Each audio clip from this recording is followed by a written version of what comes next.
Hello guys, this is a timeless process of sculpting stylized portrait of Cillian Murphy, who played a major role in Christopher Nolan's new movie. Well, you might know by now, I love creating stylized portraits. I have made many in the past like Albert Einstein and Kim Jong-gi.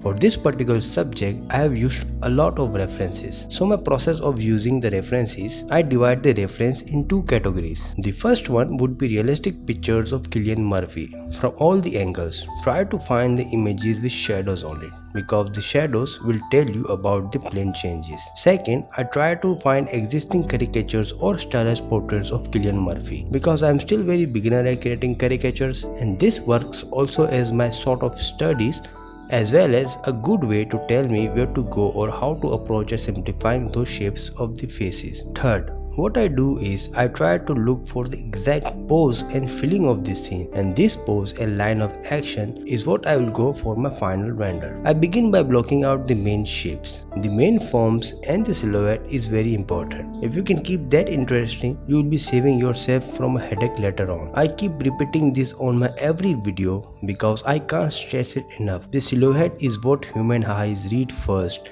and you have to be good at creating good silhouettes. Try to make it a habit. This is one big reason I block out my every character first. The whole body, even the whole scene, I don't merge or dynamesh until I'm satisfied with the whole design completely. Even on caricatures or stylized portraits, you have to observe and exaggerate those parts of the face which stands out the most. For this example, Cillian Murphy has this curved sort of an angle starting from his zygomatic bone. So I exaggerated this part, made it simple. The face is quite square shaped, so I simplified it more.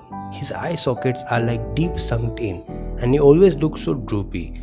Observe and see what part of the face stands out the most. Every person has unique features. It doesn't have to be just the eyes, nose or ears. It could be a hairstyle or his pose or even his apparel. Finally, study a lot. I recommend if you want to be good at creating stylized portraits, do study a lot. Study how to make caricatures, how to simplify a shape, or how to be good at likeness sculpting. There is a really good book I recommend is The Mad Art of Caricature by Tom Richmond. It helped me a lot. Also, in order to know how simplified stylized portrait works, you have to know how the real face works. Because in order to get good at creating stylized portraits, you have to understand and be good at reading people's faces. Be good at how the realistic face works, and be good at anatomy as well. Well, this is some of my tips and bits. Please do enjoy the rest of the time lapse. I will see you on the next video.